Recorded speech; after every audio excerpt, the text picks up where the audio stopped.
That's the reason. You don't bring queen out that early, punishing my opponent for having the queen out too early and not castling. Two huge mistakes that people make when they're starting out in chess. I'm not making that stuff up, right? When I do the habits series, there's a reason why you guys, if you follow the habits, are not going to be in positions like this. Because you're not going to be moving your queen early. You're going to be castling as soon as possible. You're not going to have your king in the middle of the board.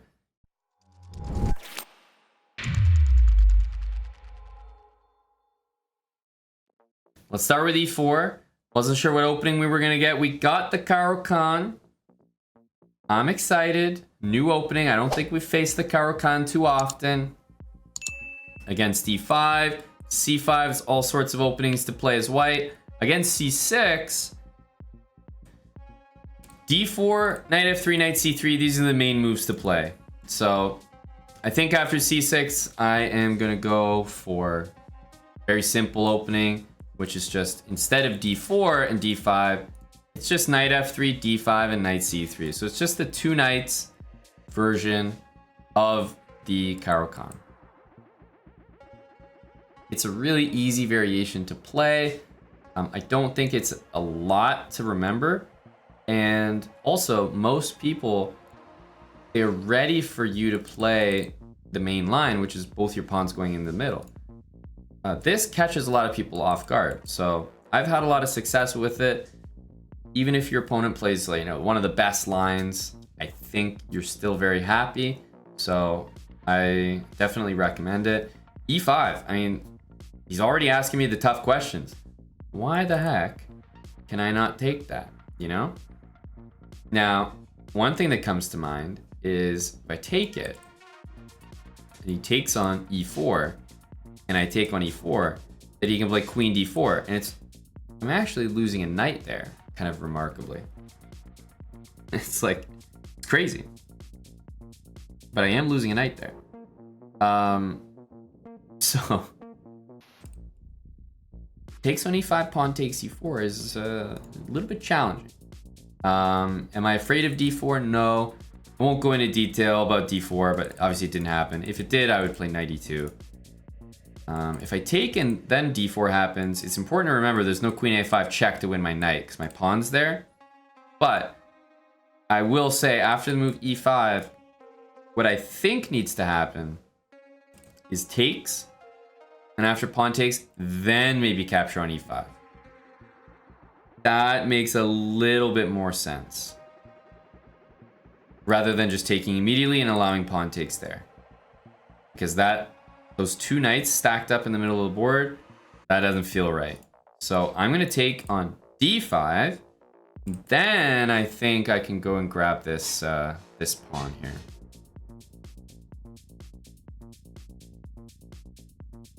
Yeah, so yeah, knight takes e5 definitely looks like the move. If pawn goes to d4, again, I'm not feeling confident in that move. Move like queen e7 just feels very scary to me. But what I am going to do is take here and then look to play quick bishop check and then either get my king castled or play queen e2. So I am interested in knight takes e5 here. If queen e7, I can always break the pin. If you want to pin me with queen e7, I can do the same thing and unpin with queen e2. Okay, so my next couple moves I'm looking at, bishop there, queen there, castle. Queen e7, what did I say? So he wants to pin my knight, and I'm looking at a few things here. If I play d4, f4, his idea is f6. He wants to attack the knight now that it's been pinned. I get that. But takes f6, knight takes d5. It's possible that he gets into some trouble there.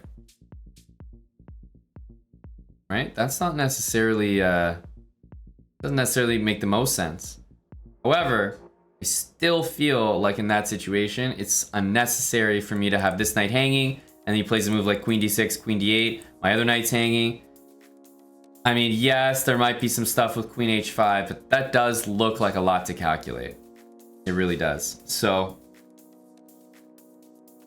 the moves that I'm looking at here are actually bishop b5 check first, sort of interesting, and then castle. So the thing is, the queen is threatening to take the knight. But if my king was castled and the queen took the knight, I could just go rook e1. So if I give a check here and then I castle, this threat doesn't really exist. I have rook e1 incoming. I'm liking the look of that. I do think d4 with the idea to take here, or I do think queen e2. These are all good moves, but I don't think that anything really touches the speed that I'm developing with bishop b5 check. Nothing really compares to that. After knight there, we can just castle. If the queen takes our knight, rook e1 will pin the queen to the king. And this is like punishing someone that's not moving their pieces. What have I said about these players? They do not need to bring their queen out so early. And once again, it's happening. Queen e7. It's like, no, don't do that. Don't do it. If I take this, knight takes, and then maybe the knight takes my knight, I don't like that. So I'm definitely going to be castling. If bishop captures on b5, we'll just take back. Again, queen takes knight is not possible. So it's important not to take this bishop though, because no need to bring his knight into the game and have it attack my knight for free like that. But yeah, queen takes knight, just that's the reason. You don't bring queen out that early, punishing my opponent for having the queen out too early and not castling. Two huge mistakes that people make when they're starting out in chess, and continue to make even up the rating ladder. But it's very prevalent here in this position. You can see queen takes e5, rook e1. Of course, bishop takes bishop, we'll recapture. And now I'm really threatening things like knight takes d5. I'm threatening things like rook e1 anyway, to bring the rook on the open e-file. I'm also intending to play simple moves like d4, bishop out, you know, just everything normal. But my next couple moves, they might be really devastating for black to handle. Not sure what he's gonna do here. Knight c6, knight f6, these moves come to mind. Knight f6, you know, guards the pawn, develops a piece. That feels like a high quality move. But I'm very concerned after rook e1. I don't know what he's gonna do about this. If he plays d4, what am I gonna do? That's a fair question. My first instinct is like knight takes d7 because knight takes, and then rook e1 will just win the queen outright. So yeah, I think d4, knight d7 should win the game. Maybe there's like d4, knight d5, but to me, knight takes d7 is absolutely the simplest. He's spending his time here, but I'm happy to see that. I like to see people using their time. He knows it's a rough position. And although he has not even like moved a single piece to help him castle, and although he's moved his queen out early, you know, he did do this because he thought he might be winning the knight, pinning it to my king. Obviously, we had a really energetic reaction. From his perspective, right, he thought this was like, wait, I'm attacking the knight? The only thing you can do is defend it, and then I'm attacking it again? You can't move it, right? I think it's very fair from his perspective. Even though he might know not to move the queen out early, he thought he had a winning idea. White's reply is just super energetic. It looks like we can't castle. We give a check, and then we castle. And suddenly he's on the back foot. And it just turned around like, you know, in a series of two moves there. Didn't look dangerous for black at all. It looked like white was on the back foot, but now we can see that black is actually struggling. If I was playing with the black pieces, how would I try to get out of this mess? Sadly, I might have to play a move like queen d6 to, you know, then at least after knight takes, I can put a piece on e7 to block a check, and it gets off the e-file. And it's not pretty, but maybe I would do queen d6. So he decided to take the knight. I think you guys know what I'm gonna do. Rook to e1. Now I don't know. I see a lot of people in chat kind of like laughing here because he just spent a long time and this is the move he came up with. I wouldn't be so quick to laugh. My opponent gets a knight and a rook for a queen. And in my opinion, some of the ways that he could have played instead, like knight f6, I think are actually worse positions for black than taking a knight and rook for a queen. So I agree. It's definitely bad. But you know, a knight and rook for a queen is not the end of the world, and I think his position was really, really bad anyway. So I'm not sure I had much of a better recommendation than this. I would maybe have tried queen d6 by him. Maybe that move was better than this, but other than that, I did not have a good recommendation. Bishop d6, like, you know, gotta give him some credit here. He's getting developed. He's gonna fall in to, unfortunately, another trap here. I call it a trap, tactic, whatever you want to call it. I'm gonna take the queen. He's gonna take back, but then I'm gonna do the exact same thing again. I'm gonna pin him once more with queen e2. So it's like, great. You get the knight and you also get the rook now. But after I play queen e2, you're gonna lose the bishop. f6, well, knight c6 doesn't help at all because I can take it. But f6 runs into d4 and we capture that bishop next. Yeah, guarding the bishop, but now, just like when the queen was pinned, we're able to just pick up this bishop for nothing.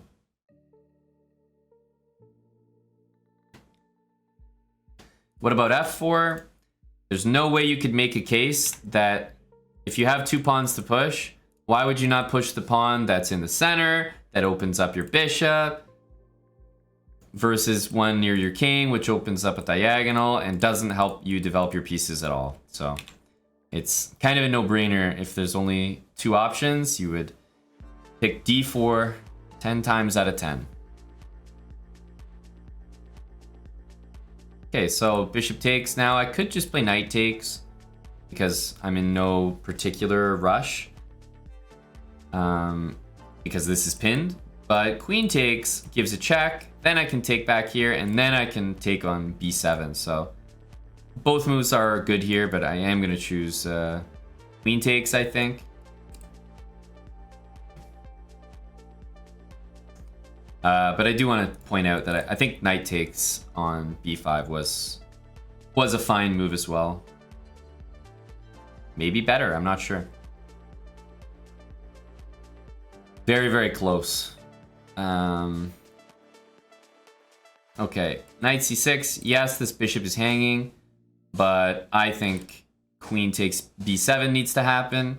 Hits the rook, hits the knight, hits g7, where it's going to trap another rook, and the bishop's still hanging on e5. So I feel wildly attracted to this move. If I take the bishop, I think black will long castle. The king guards this pawn. I mean, obviously, he might just take it back and lose the game with queen b7, but we can't play chess like that. I think queen b7 is the best move. There's just a lot hanging here. You can't castle. The rooks are not connected. Knight e7 drops a lot of stuff. And this bishop is still hanging. Rook d8, the only safe, well, I mean, you go rook b8 as well, but rook b8, rook d8, I take the knight with check, and then I take the bishop. And obviously, I've profited by playing queen takes b7. An intermediate move. And what's the material? It's queen for rook right now, right? Queen for rook, and he does have a knight as well, but trust me, at least a piece is falling here. So the end result, at best for him, will be queen for rook and maybe a bunch of pawns in my favor. Easily fixed, though. Really easily fixed. Don't bring the queen out so early. Get castled as soon as possible. Are you guys starting to see why we come up with, like... I'm not making that stuff up, right? When I do the habits series, there's a reason why you guys, if you follow the habits, are not going to be in positions like this. Because you're not going to be moving your queen early. You're going to be castling as soon as possible. You're not going to have your king in the middle of the board. There's a reason why the habits even exist. It's like, it's pretty much the opposite of whatever you're seeing in these games here. I like that he's thinking though. I really like that. I don't think he's going to be able to save, you know, a piece here. He's going to lose at least a piece. But he's not just bulleting out the moves. He's definitely a good rapid player.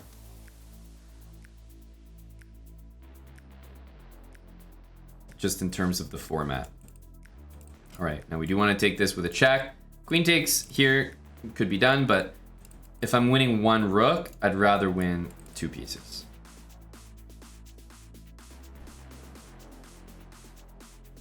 That's a check. Bishop is loose. King needs to move, and perhaps, you know, if the king moves there, I could even throw in another check by taking that pawn.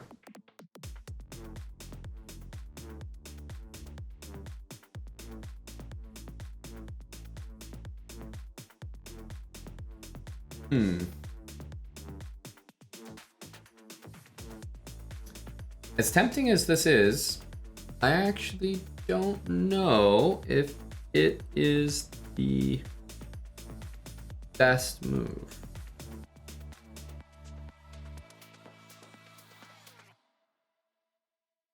Still, I'm going to take it because it's with check, but there was definitely a real consideration for just pawn takes on e5 there. So yeah, let's just keep it simple. I mean, pawn off the board with check, why not? King needs to save itself here, and this should fall on the next turn. You know, if king f8 or king e8, the reason I'm happy to see that is because I know these rooks will not connect and the rooks won't get developed. More annoying is if somehow this knight gets developed, the rook gets out. So king f8, we're definitely happy to see. Let's keep it simple and take bishop. Knight e7, I assume, will be played. We're threatening queen d6. Knight e7 is a good move, though.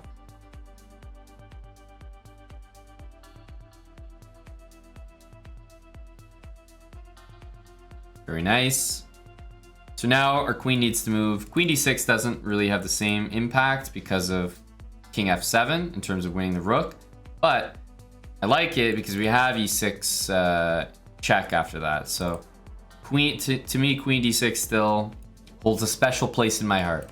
Hitting the rook, and if rook b6, we have queen d8 winning the rook. And if king f7, we have e6, where the king stepping backwards would lose the rook and maybe get mated, and the king stepping forwards would lose the knight. Again, good move. Like, he might be looking at this and seeing that. Okay, this takes care of it. Queen d8 check. He must go forwards, and then queen takes rook.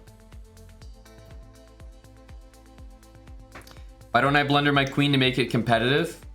Honestly, it's a fair question, but first of all, if you'd like to see me blunder my queen and make it competitive, I have a speedrun series fully uploaded on our YouTube channel already. You can check it out. It's Amon's No Queen Speedrun, where I start with a low rating and I sacrifice my queen every single game for a pawn, and I go all the way up to 2100 elo. So if you really want to see that, I've already done it for you. Also, the whole point of this is to be relatively educational. I'm definitely not looking to checkmate these guys with like bishops, knights, and like look for better. No, I'm not really looking to do that at all. I'm trying to show you guys that, look, if you guys were in this position with white, you wouldn't be guaranteed to win, right? You guys are the type of guys to go king f7, you take the rook as white, black plays rook e6, you take the pawn, and then you get checkmated. Like, straight up. So a lot of people think that this part of the game is just the fun part, whereas this part of the game is actually still maybe very, very instructive. Doesn't matter. Maybe you're having fun watching. That's fine. But I'm just saying, being up a ton of material, there's a reason why you guys don't just win those games. Because it's still a task. It's not like completely winning. It's not easy to do. So watching me and how I might win up a lot of material, I think is still relatively useful. And if you don't think it's useful, well, then enjoy it. Have fun watching me siphon every last pawn off the board.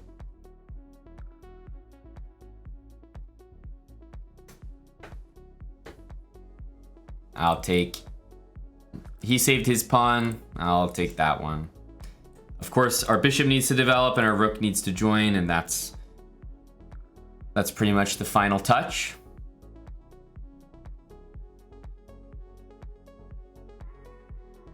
And there we go. Rook takes. Gonna keep it very, very simple here. Just develop the bishop. It's tempting to keep moving our queen because it's the strongest piece we have, but ultimately your queen is gonna become stronger when you bring other pieces into the attack. That's just how it works. Trying to think of like a, you know, like a combat analogy, but I feel like if, you know, you show up and you have a, you know, you have like a trebuchet and you're using it from a long way away to break down the castle walls. Well, if you don't have anyone else joining you in the attack and you only have a trebuchet, then people are just gonna walk up to the trebuchet and just destroy it. But as soon as you add other elements like, oh, we got the foot soldiers over here, we got the archers over there, we got the cavalry over here, then nobody has time to go pay attention to the trebuchet because they have to deal with all the other threats in the position. So sure, this is like the trebuchet, but it's not very useful if it's just on its own. Very, very ineffective for the most part. All right, rook d1. We're looking to bring the rook in. Yeah, that's right. I knew I could get people on the Age of Empires analogies. Look at you. Now you all understand chess, don't you? Rook d7. Let's bring the rook in.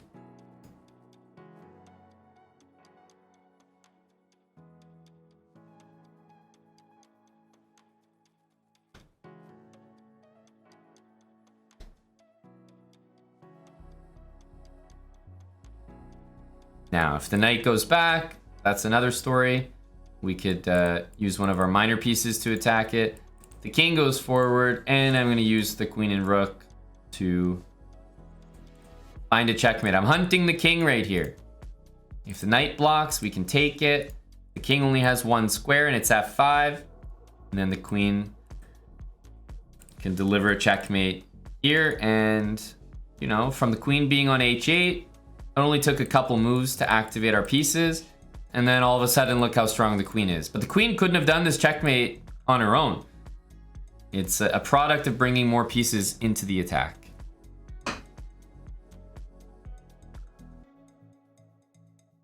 GG, that boy Gotti. So, two knights, Caro-Kann. If d4, then I would have been happy to play knight e2. Knight g3, get my bishop out after. Ultimately, he played e5, which is definitely not a good move. Obviously, it's hanging a pawn. But I think taking it right away, although it's good, I don't think it's as good as taking on d5.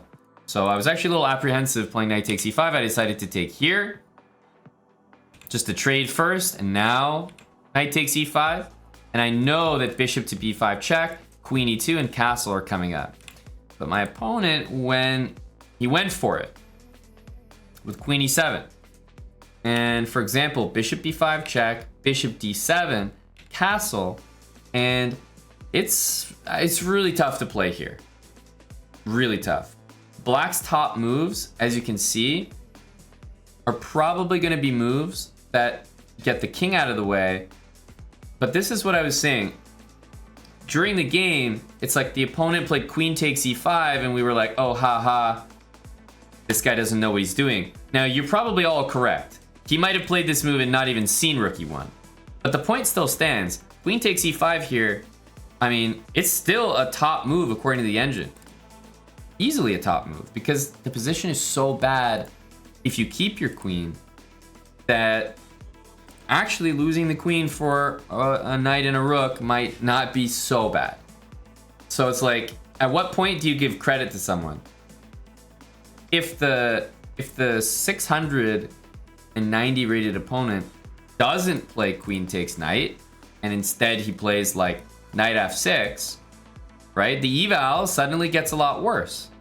And all of a sudden, knight takes here, takes, maybe rook e1, and he's dead in the water.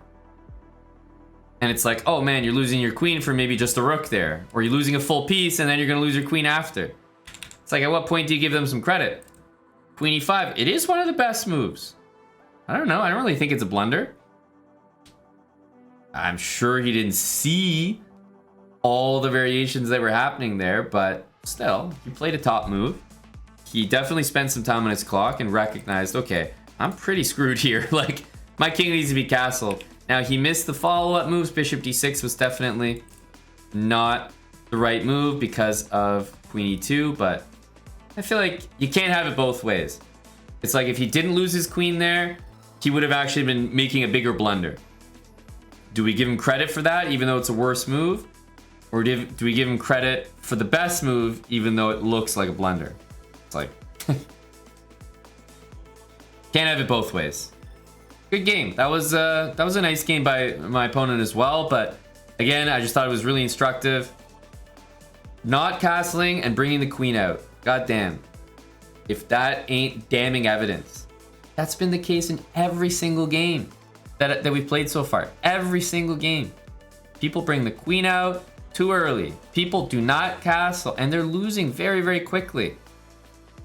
Between hanging like full pieces, not castling and bringing the queen out, I've probably won every game mostly based on that. Jumping into another rapid game. E4. What should we play? So many options. So many options.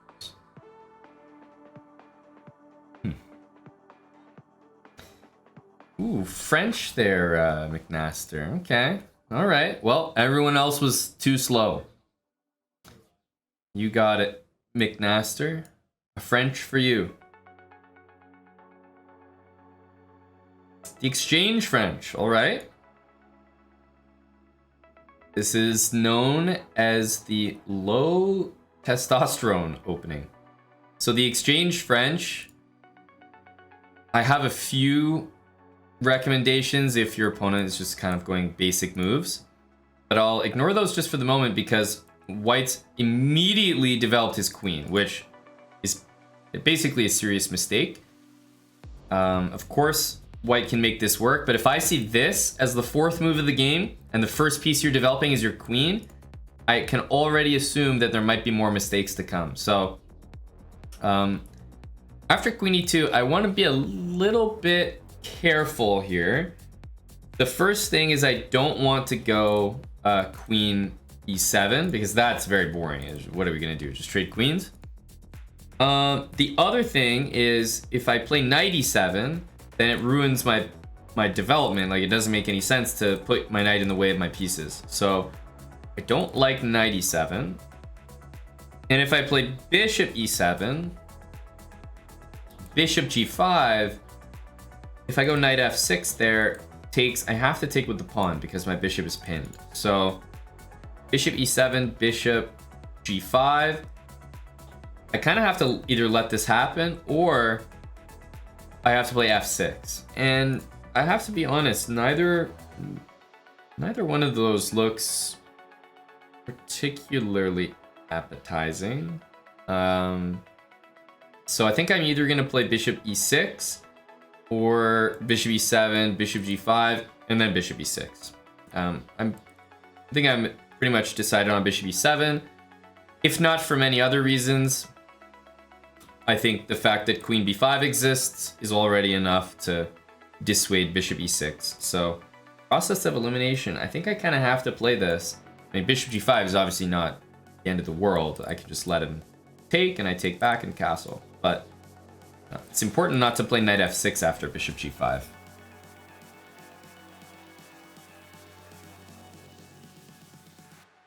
Bishop g5 is playable because of the pin. However, if he does not play this move, then I will play knight f6, I will castle, and what am I going to do? immediately after I do those two moves. Anybody? This should be an easy one.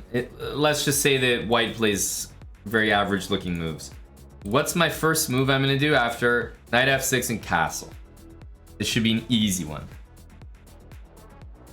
I see a very divided chat between c5 and rook e8, and it is definitely rook e8. My rook wants to show up on the e-file ASAP.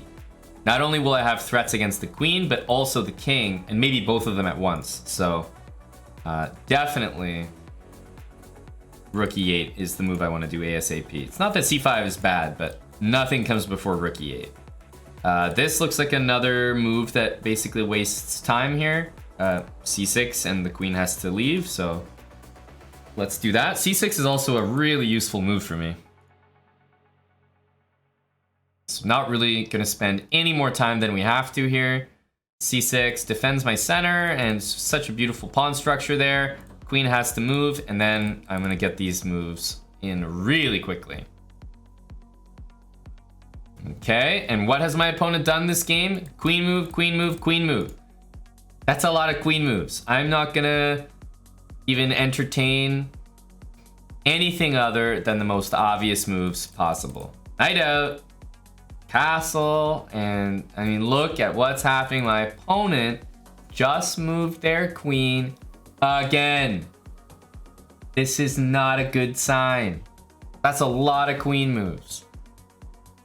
All right, another queen move. Hits my pawn on g7. Castling makes so much sense. The only reason I'm even gonna pause for half a second here is because I want to make sure bishop h6 I have a nice solid answer to. And I think I do. After bishop to h6, I think I can just play knight g4, which interposes the queen's line on the g file, and knight g4 even hits the bishop with the knight. So castling is a no-brainer here, but I did just want to double check bishop h6. I could play knight h5 there, or knight e8 just to defend the pawn, but knight g4 looks extremely good. So again, not going to think twice. What move do I want to play ASAP? Rook e8. Rook e8 is the move that creates all the threats, but when I see the queen here, I'm also, of course, looking at knight e4, which hits the queen, bishop d6, which hits the queen.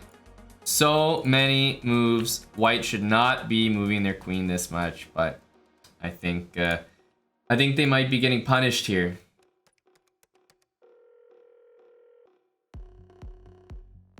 You cannot get away with this. All right, what did I tell you? I had a feeling it was going to be bishop there. All right, time for knight g4. That hits the bishop, and I'll be honest, guys, knight g4 has yet another tricky idea. First of all, it's defended by the bishop. I'm threatening to take this, but most importantly, I'm threatening to do that. However, I'm also threatening bishop h4, which hits the queen and hits the pawn behind it. So knight g4 comes with some nasty, nasty intentions.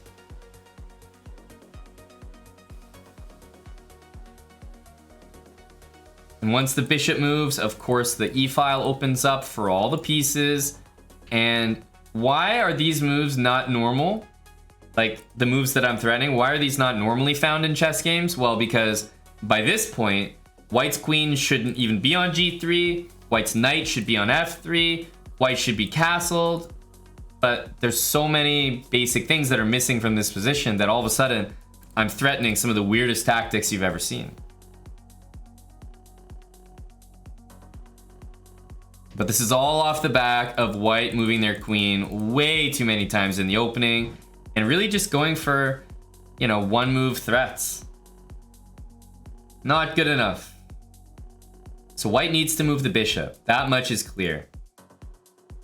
Bishop d2, and what was I saying about that move, right? Bishop h4 should be destructive here.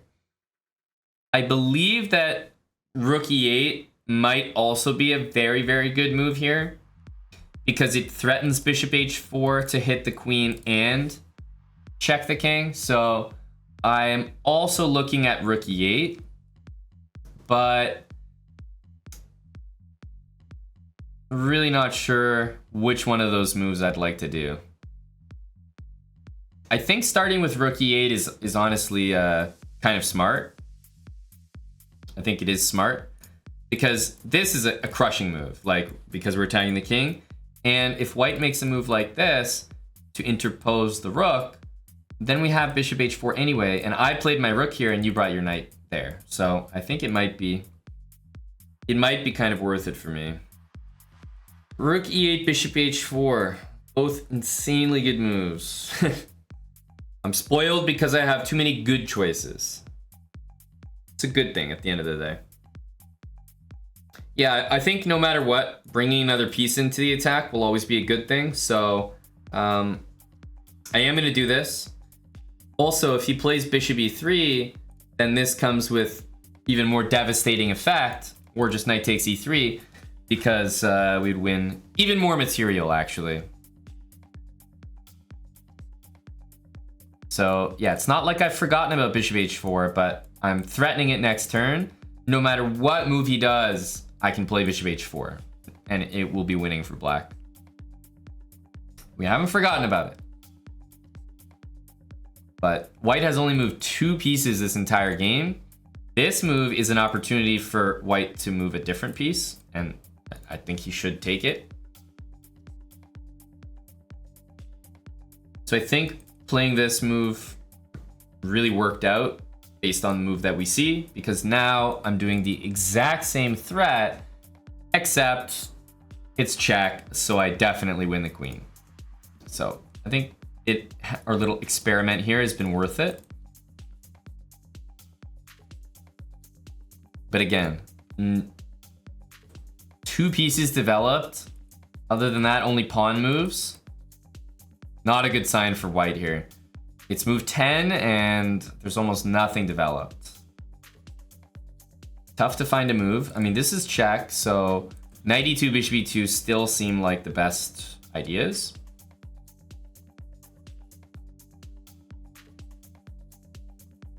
Of course, king d1 could be played. But finally, we see another piece developed, which secretly, you know, the teacher in me is happy for him. Moving another piece. I think just taking the queen. I mean, the only other option would be taking on f2, but I don't see any special reason why we should want to do that. Like, if the queen takes, then we just lose 2 pieces for the queen instead of just 1. So, yeah, I mean, we earned this material. Let's take it. Let's take it. Takes back. Now, again, knight's attacked for real this time. I think knight e3 makes the most sense. Just keeping the pressure on the position. Couple threats here, and if you take, then the dark squares are going to be super weak, and something like queen g5 next turn, or queen e7, just keeping the pin, looks very convincing. So queen g5, queen b6, queen e7, these all moves all look amazing. White needs to develop, so I'm hoping that we see some knights move here for white. Maybe some other moves are playable, but okay, finally we see knight move. That is a good sign in general.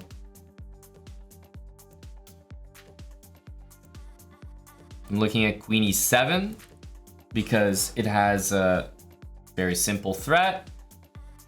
Knight c3 would be the move that deals with that. And that does look playable. Looks fine. Well, queen e7, I think I'm going to go for here. Queen attacking that pawn. I think king f2 always looks really good for white. So, yeah, queen e7 definitely feels the best here. We'll just make a simple threat. Yeah, I was wondering whether he was going to play knight e5. Knight e5 is definitely a mistake because f6 just kicks the knight out and we will win material. Could also take this pawn, but f6 is very tempting. The other tempting move is queen b4. Queen b4. you know, the king moves, and then rook takes e2, queen b2 is an idea, but also queen d4 with some discovered attack possibilities.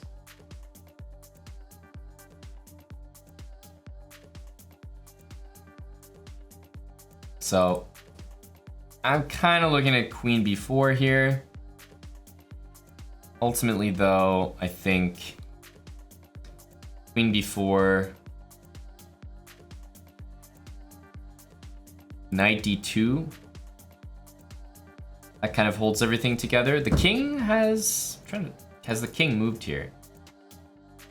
Man, queen b4 is actually getting more and more tempting the more I look at the position. f6 is so simple and so good here. King there, we just take and take, and literally the material will be a queen and a bishop for a rook. So we're gonna be way ahead, but I'm not gonna lie, queen b4 is looking insanely tempting because once we take on d4, this knight is completely undermined as well.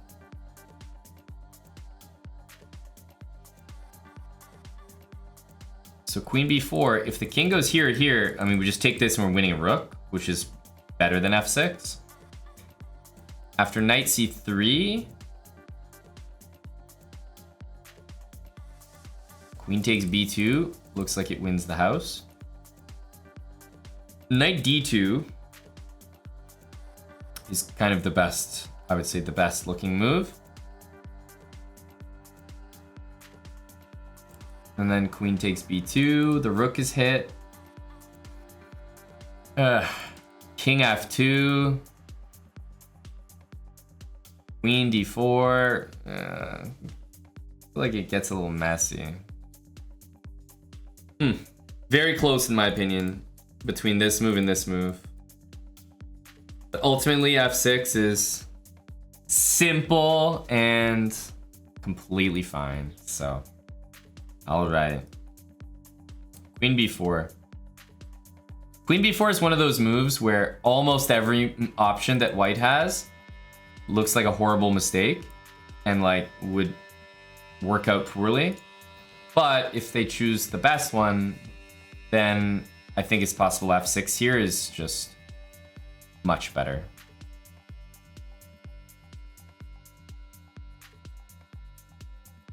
Obviously, no need to spend that much time on a move like this when you're playing a rapid game, but because I know we're already completely winning, I'm really trying to, you know, play the best moves, find the best moves. So I actually think this is so close. Which one is better? I think I made the right decision though. It's a very simple move. If the knight moves, I win the piece.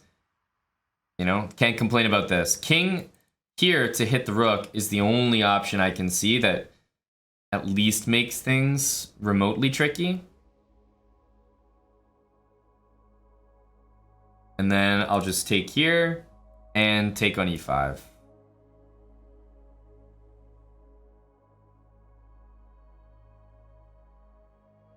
And the whole rug kind of gets swept from under my opponent's feet here.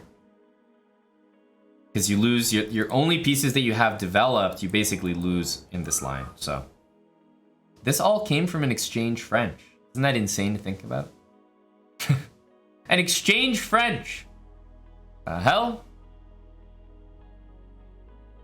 Okay, knight c3. So I think we don't blink here. We just take a free piece, and pawn takes pawn next will be potentially more free pieces. Queen takes e5 looks killer, but I'm also looking at d4 first. d4, I guess there's knight d1, so yeah, maybe not. Okay, so pawn d4 now is an absolutely destructive move because if the knight moves, rook takes e2. I assumed that we would see castling. d4, however, I don't think it's as good as we think here. Bishop c4 check can be thrown in, and if I take this knight later, I might even get like mated in some weird way. So I gotta be super careful. This move is available, but so is this one. They both accomplish the same thing, winning 2 pieces for a rook. Which one do we like? Probably the one that ruins the pawns. However, it's important to notice that after we end up with our queen on e2, rook e1, he wants to go rook e8 check, but we have queen to h5. And that's the lifesaver right there. So let's do this. It's the same thing as taking on e2, except white's pawn would be here instead of there. I think it matters. And rook there, queen h5, covering e8. Even though I have no other pieces developed, I'm up an insane amount of material here.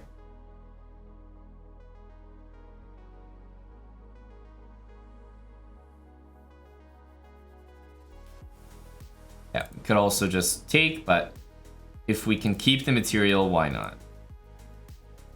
There was no check available for me. And yeah, here he wants to kick me off that square. I have these 2 moves which would remain defending it.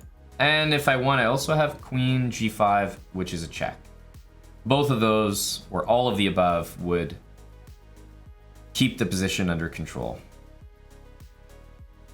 So I think we'll choose the check. I have to watch out for rook e8 next, which means my next move is probably going to be bishop d7. Just get developed here. My priority now is just get all my pieces off the last rank. Even though these aren't, you know, the 2 most desirable squares for these 2 pieces, it truly doesn't matter where I put them. As long as they get off the back rank, no stress. c4, probably just knight a6. Developing here is so important.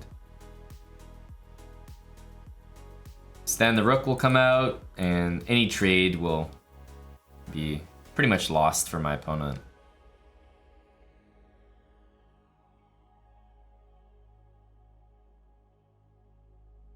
Obviously, with white not having any pieces left and 2 sets of double pawns, it's fairly hopeless. Knight a6, knight c5, knight a4, or even knight e4. Those are the plans. He's spending some time here. Or maybe he's, with his 1-bar connection, spending some time away from his computer. Either way. Okay, king b2. Really not a bad move. King on a dark square when I have a light squared bishop. Once again, not gonna think twice. Knight a6, I must develop my pieces. I finally have. And this might walk into a knight a4 in the future. We'll see. The thing is, he just doesn't have like high quality moves to play here. That they're just not on the board, so I can't really fault him for the decisions he's making. Let's bring the knight in.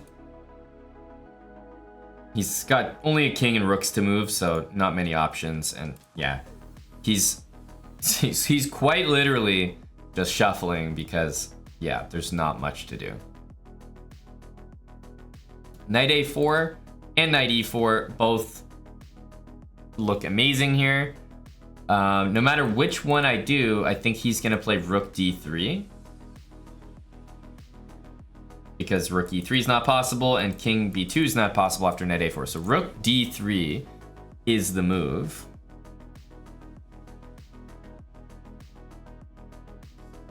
And yeah, what do we want to do after that? I think I'll start with knight a4. So rook d3, yeah, basically forced.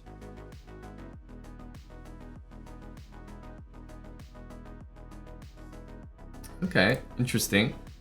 So, not as forced as I thought. It's true that after knight takes c3, king b2, I actually don't really have a tremendous follow-up. But what I do have in this position is I have the move c5, which I like. Defends my knight, which is easy to miss, and attacks the rook. The rook will have to leave d4. So probably now it will actually go to d3.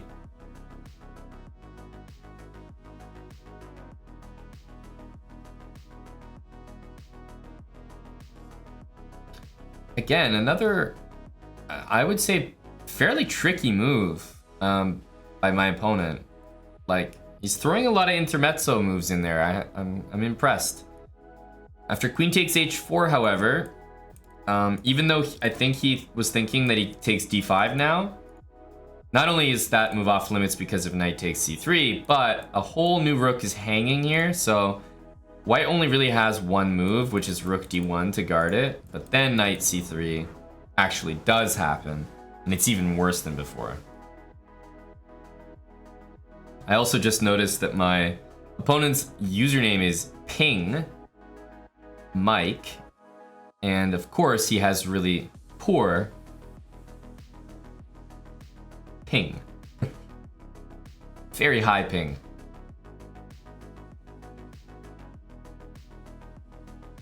Let's take.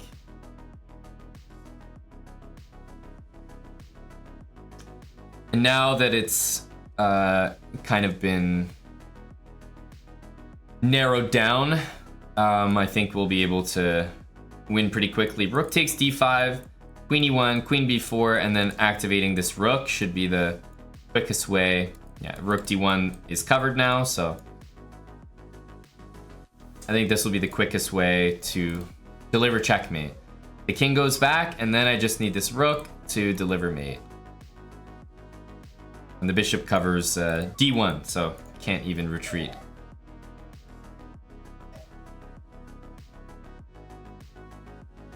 Rook e1 will be checkmate. c3 maybe delays it for a very, very short while, but I would find it impressive if my opponent wasn't mated in the next couple of moves here. I'm up too much material. I have an extra queen, an extra bishop, and this king is going to be hunted down. But it's important to remember, even in these positions, like, you know, I could have used my queen and just started taking pawns and making another queen. It's like, yeah, that's winning for sure. But the most effective way to checkmate will always be to just bring every single one of your pieces into the attack. Even if you don't know exactly what you're doing, if you're up a ton of material, you just bring all your pieces into the game. If your opponent only has a rook, they're never going to be able to defend against you with a rook, queen, a bishop, whatever. So, nice game. Nice game. I'll take a KO there.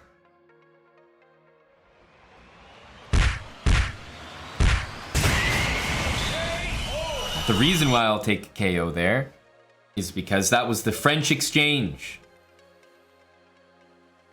And I tell you, the French exchange, you don't get enough credit in that opening. You really don't. This is what it looked like. As you can see, my opponent getting credit 81.8 in terms of their performance in this game. Now, what I will say is that chess.com has a thing where if you play well, you get a high accuracy. And if you play poorly, you get a low accuracy. Is everyone with me so far? Does that make sense? All right. Now, if you play super, super well, then you get banned. And if you play super, super poorly, then you also get a high accuracy. Is everyone still with me? So if you play really, really bad, what happens is you don't have any pieces left to blunder. You can't make any more low quality moves. In fact, your position becomes so bad that as soon as you touch a piece and make a legal move, it's a good move because your position sucks. Every move you make will be good. So it's possible to play so bad that all of a sudden your accuracy goes up again because chess.com's like, wait, this guy's playing every good move. What the hell? This guy's a genius. He's not making any more mistakes. How the hell did he do that? And that's kind of what happened here in this game. Like, queen e2, not a good move. Queen b5, not a good move. Queen d3, okay, good move, but like it's because you played these bad moves before. It's like, okay, this is good by comparison. Queen g3, not good. Bishop h6, not good. Bishop d2, good, but only because bishop h6 was so bad that you had to retreat it next turn, and of course it's a good move. Now h3, it actually loses the entire queen here, right? It loses the whole queen, but have a look at this. After rook e8, the evaluation is -5. I am not ahead anything. It is dead even material, and it's -5. So it's as if I'm up a rook already. White plays the move h3, losing the entire queen, but the evaluation only goes to -6. So even though, of course, it's a huge mistake, there's no... You know, the evaluation doesn't get that much worse. So by comparison, it's not that bad. So that's what I'm saying. When you play so bad, you actually get rewarded by the accuracy system. Because even though you continue to make mistakes, your position is so bad that it's not getting much worse. So, like all these positions, White's getting credit. Hey, good move. Hey, great move. Oh, great move. Knight f3 is best. Yeah, it's best, but it should have been played 20 moves ago. What? There's no like compass for how bad it is that it's move 14 and we're finally playing knight f3. Knight e5. Okay, inaccurate. Oh, by the way, I'm wondering which move was better, queen b4 or f6. So queen b4, by the way, it says is worse than f6, which was my evaluation. And yet when I play f6, it tells me it's excellent, but queen b4 is the best. It's like, what?